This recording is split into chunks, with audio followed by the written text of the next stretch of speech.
guys, welcome back to the channel. Today we're going to be watching a video called Formula One Speed Compared to Other Race Cars. So Formula One, I know it's a circuit. Well, it's not a circuit. I know it's just, it's just a sport. It's, you drive cars, there's drivers, and there's like very fast cars. But I don't know how to call those I don't know, it's just like sports cars. I think that's the right term.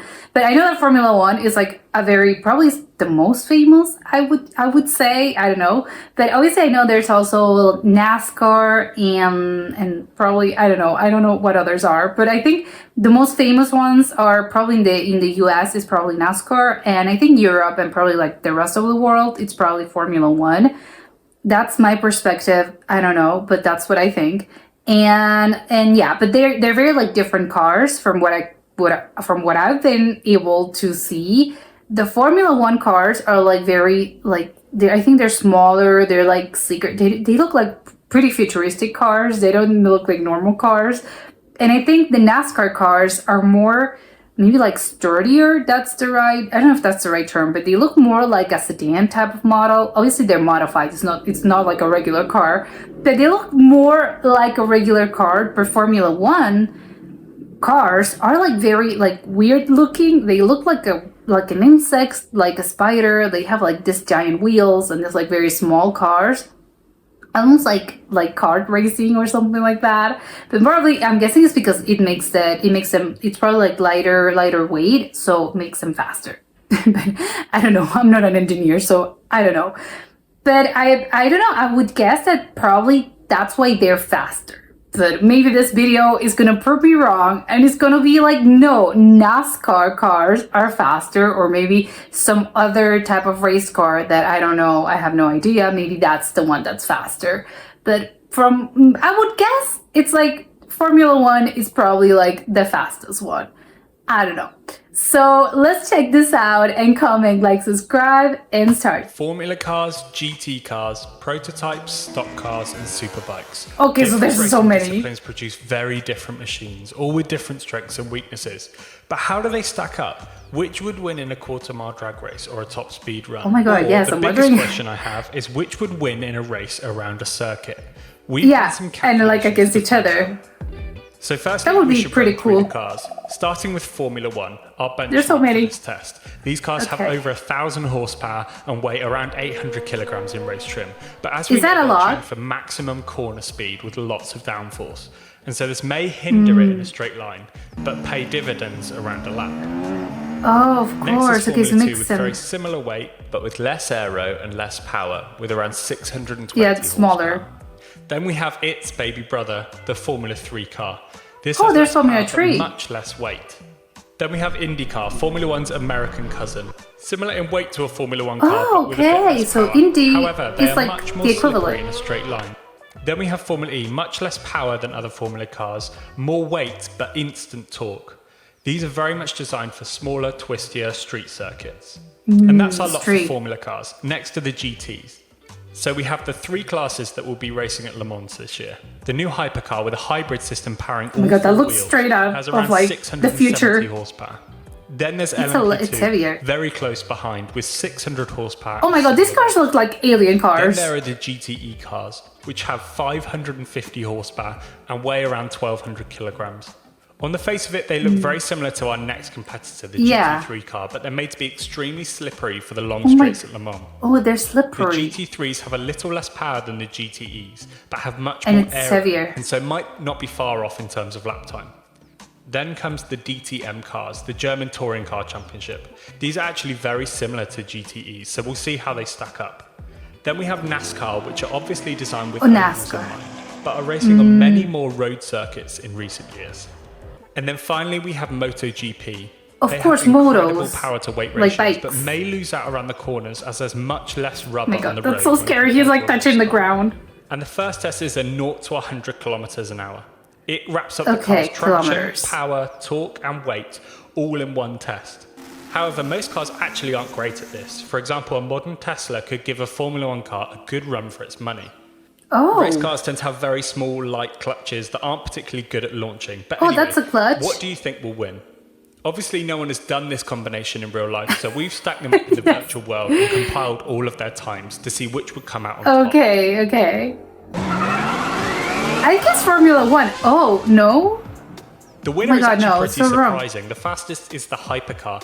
It may weigh more and have less power than a Formula One car, but its hybrid system powers all four wheels, giving it incredible acceleration off the line. And another key factor is power to weight, and this is why you see the MotoGP bike doing well. It doesn't get a great start due to reduced traction, but it does have a better power to weight ratio than anything else here. So once the traction is down, it came out in 1200 second. horsepower per ton powers it to actually beat the Formula One car. That's Now, insane. powerful bikes do tend to be really hard to launch, but once they're off the line, the acceleration is incredible. The Formula E car does really well in this test, beating many cars with much more horsepower, but that instant torque from the electric motor must make up for it. The gaps because I'm thinking more horsepower, how how faster? With the GT3 but I'm wrong. and NASCAR bringing up the rear, as they have significantly more weight than the others in this test. For me, the most surprising is the hypercar. You would expect the power and reduced weight of the Formula One car to give it the edge, but this initial acceleration is what the hypercars are best at. Up to 200 That's why it's called hyper. the hypercars have the advantage in a one-on-one race. But if we let them carry on, this is where the power to weight is less of an issue, and the aerodynamic drag versus power becomes a bigger part of the test. This is it's where faster, the F1 car but really takes over. in You can like a see that the smaller extra power helps it claw back the time and accelerate up to a top speed of 360 kilometers an hour. Yeah, it's where faster. the hypercar falls short at 335. But if we let all of the others reach their top speeds, there are some interesting results. This is essentially a measure of power versus drag, and at these speeds, the force produced by slicing through the air is immense. Also, many of these cars are tuned for lap time on short tracks, and so top speed isn't massively relevant, but it's interesting to see anyway. Of course. The top speed is actually taken by IndyCar, which has less power than the Formula One car, but thanks to its very slippery body and covered rear wheels, it can reach up to 380 kilometers an hour. The MotoGP bike actually beats the Formula One car due to its much smaller frontal area, punching a smaller hole in the air. It also doesn't create any downforce, something that comes with a large drag penalty. The LMP2 car beats the Formula 2 car, but more interestingly, it also beats the hypercar, a car that is a class above it in the World Endurance Championship. But it's like the margins between these two classes are really small this year. It'll be interesting to see the lap time difference between these two, where the hypercar dominates the acceleration zone, but the LMP2 car is actually faster at the end of the straight. But acceleration and top speed is one thing. Lap time around a circuit is a whole different thing. It's different. The cars often take different approaches to the trade-off between straight line speed and cornering grip. And we've picked Spa as the track for this battle, as the majority of cars have raced here and set representative laps in the past couple of years. And obviously Lewis Hamilton holds the lap record here from 2020 with a 1 minute 41.2, which is quite clearly the fastest car here over a lap. Oh my god, that's like a minute. In a Formula 2 car is held by Yuki Tsunoda with a 157.6. Okay, so it's only under 2 minutes. Seconds slower than the Formula 1 car. And the fastest Formula 3 lap was 7 seconds slower than this with a 2 minutes 5. We also know all of the WEC times from the 6 hours of Spa this year, so let's add them in there too. DTM and GT3s have also raced this track, but what's more difficult to predict is NASCAR, MotoGP and Formula E. Oh, because they've As never many raced of you will here? know, these cars don't race this track, and so finding data for this has been really tricky. Yeah, so how do you do that? Compare these cars using other circuits' lap times. So, for example, NASCAR raced at the Circuit of the Americas this year with Tyler Reddick setting a lap of 2 minutes 12.6. He looks like he's going slow. Formula 1 time was set by Charles Leclerc in 2019 with a pole time of 1 minute 36.1. Okay, if you work this out, it turns out to be a 28% difference. And since COTA and Spa are roughly the same in terms of having long straights as well as many slow to medium speed corners, we can apply this difference to get a NASCAR time of 2 minutes and 9 that's a lot of seconds math. at Spa. Now, this isn't a bulletproof estimate, but it seems to be a pretty good ballpark figure. Yeah, like an if average. We do the same with MotoGP, which is raced at Red Bull Ring, we also get a 28% difference compared to Formula 1. Okay, the Formula 1 beats all of them. MotoGP to be very close in a race around Spa, and that will be good to watch. Oh my god, that's like a real video. This gets a bit trickier. They tend to race much shorter tracks in Formula 1, and so this guess is a little fuzzier.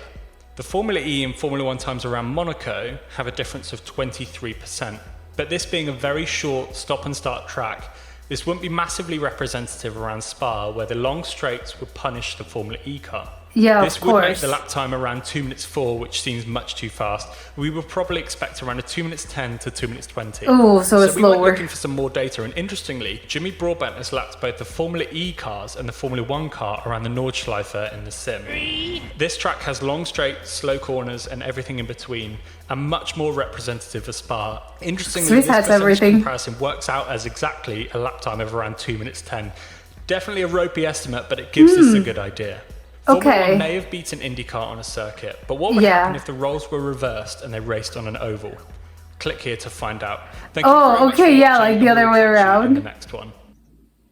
Yeah, this was incredibly interesting. I don't know because, well, for one, I didn't really know that they had like so many like race cars. There's like so many models. I didn't even know that there was like Formula, like not Formula One. There's like 2 and 3, and also like GP. I think that's the name. And they also have like different like they're classified differently because of like yeah, each they have like very similar looking cars. I have to say, like I don't think I would know just by looking at them if that's like a Formula One or a GP or whatever.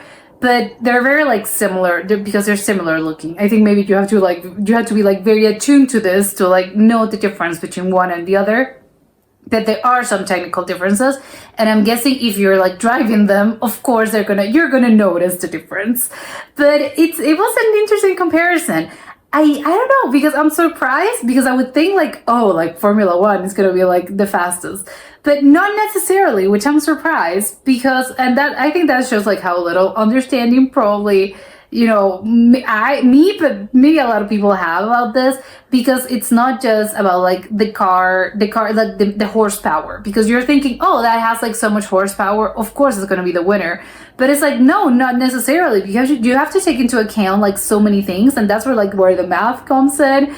It's like it's better at, like he said, like in a straight line it's gonna be faster, but not necessarily like F1 cars and, you know, F2 and F3 are going to be faster because they're designed to like in rounding on the corners. They're not designed to go like in a straight line or in a circle like the others. So it's like, oh, of course, like it makes a lot of sense if you think about it, because of course, you know, it's logic and it's like physics and stuff. And you don't really like think about this a lot, but yeah, it makes a lot of sense. And again, I'm so surprised about the hyper model. Love that car for one. I have never seen that in my life. I had no idea like they designed cars that could look like this because it looks straight up like out of a sci-fi film. It doesn't even look like we have cars like this day in this day and age that they look like this, because it doesn't seem like a real car. It looks like a fantasy car and not something that can actually be driven around. And apparently it's like it goes so fast. But like he said, like it's very fast when it starts. It's like so, and maybe that's obviously that's why it's called hyper whatever, because it goes like incredibly fast, but then it loses a little bit of power, and that's when like F1 cars come in and the others, because they're like, no, it's faster. Like obviously is an advantage if you have maybe like, I don't know, like a 10 meter or like a 5 meter lap, which of course like there's not a lap that is like that, or maybe like a particular race that is just like 200 meters, like when the athletes are running, something like that. Of course, like that on short distances, the hypermodel would win because like he explained it in a way that makes a lot of sense. Like the torque and whatever, it's designed to like go very fast at first, same as the motorcycle. But then, you know, you have like something like F1, which is not going to go like that fast at the beginning, but then it gains speed. And that's where the horsepower comes on, I think. So this was incredibly interesting. And it goes to things like, oh, there's like a whole new world out there of like race cars and different laps. But obviously I think it's impossible, because I don't know if they do this in real life, but I would love to watch this because obviously it's all theoretically, like of course he like does the math and stuff, but I would love to see an actual race where they do like one of these, maybe not all of them, but maybe a few of them, like put a motorcycle next to, well, I know it's not exactly a motorcycle, it's like the special motorcycle that like can race this thing. But like put the motorcycle and the F1 and the hyper whatever and the GP one, put all of those on a lap and see what happens, right? It would be so fun. why, how come they don't do that? Maybe it's a health hazard. I don't know. I have no idea. Maybe I'm guessing it is, but it would be so fun to see like who wins, right? Who goes the fastest and who could win. But again, maybe they don't do it because, well, maybe it's like different regulations and stuff, or maybe I can't, because maybe a motorcycle going in like in this cars, like it can be incredibly dangerous, and this is already an incredibly dangerous sport. So it's not like, imagine like a car crash and like those cars going at like, I don't know, 200 kilometers crashes with a motorcycle that goes like 300. So maybe it's not possible to do it in real life. But maybe they should check up on that, because it would look so fun. I don't know. I want to see it in real life, or maybe like a demonstration of like how it would be, because it looks very interesting. But yeah, I love this video. Hopefully you enjoyed it as much as I did, and I'll see you soon. Bye.